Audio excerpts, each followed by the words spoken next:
Munambam fish landing സെന്ററിൽ നിന്നും ഇന്ന് പുലർച്ചെ മത്സ്യബന്ധനത്തിന് പോയ SLV എന്ന ഇൻബോർഡ് വള്ളത്തിന്റെ എഞ്ചിൻ നിലച്ച് കടലിൽ കുടുങ്ങിയ മത്സ്യത്തൊഴിലാളികളെ ഫിഷറീസ് വകുപ്പിന്റെ ബോട്ട് രക്ഷാപ്രവർത്തനം നടത്തി കരയിലെത്തിച്ചു.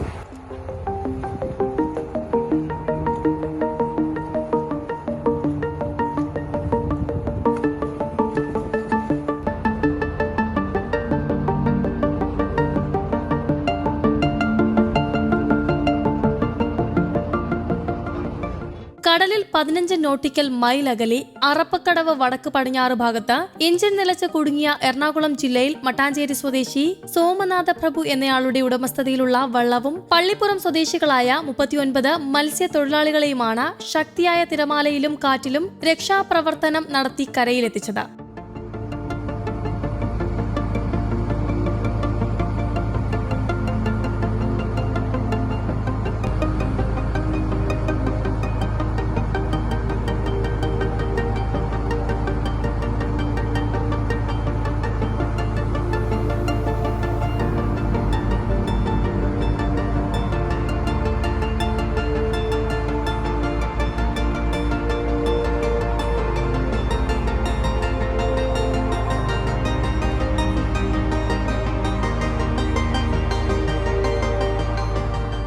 ഉച്ചയ്ക്ക് 12ഓടെയാണ് വള്ളവും തൊഴിലാളികളും കടലിൽ കുടുങ്ങിക്കിടക്കുന്നതായി അഴീക്കോട് ഫിഷറീസ് സ്റ്റേഷനിൽ സന്ദേശം ലഭിച്ചത്. ഫിഷറീസ് അസിസ്റ്റന്റ് ഡയറക്ടർ MF പോളിന്റെ നിർദ്ദേശാനുസരണം marine enforcement and vigilance wing ഓഫീസർമാരായ VN Prashant Kumar, ER Shinil Kumar, VM Shaibu, rescue ഗാർഡ്മാരായ CN Pramod, TN Rafeeq, boat സാങ്ക് Devasi Munambam, engine driver Rocky എന്നിവരും രക്ഷാപ്രവർത്തനത്തിന് നേതൃത്വം നൽകി. മത്സ്യബന്ധന യാനങ്ങൾ വാർഷിക അറ്റകുറ്റപ്പണികൾ കൃത്യമായി നടത്താത്തതും കാലപ്പഴക്കം ചെന്ന മത്സ്യബന്ധന യാനങ്ങൾ ഉപയോഗിച്ച് മത്സ്യബന്ധനത്തിന് പോകുന്നതുകൊണ്ടും കടലിൽ അപകടങ്ങൾ തുടർക്കഥയാകുകയാണ്. ഈ ആഴ്ചയിൽ തന്നെ രണ്ടാമത്തെ യാനമാണ് ഇത്തരത്തിൽ കടലിൽ അകപ്പെടുന്നത്.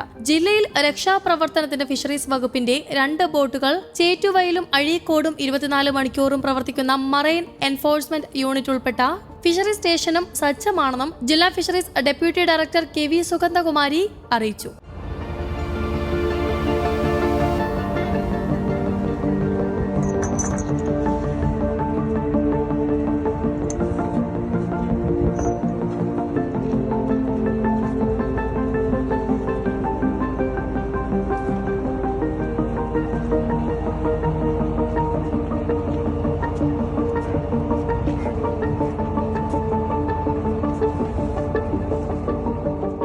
News desk Kerala Kaumudi.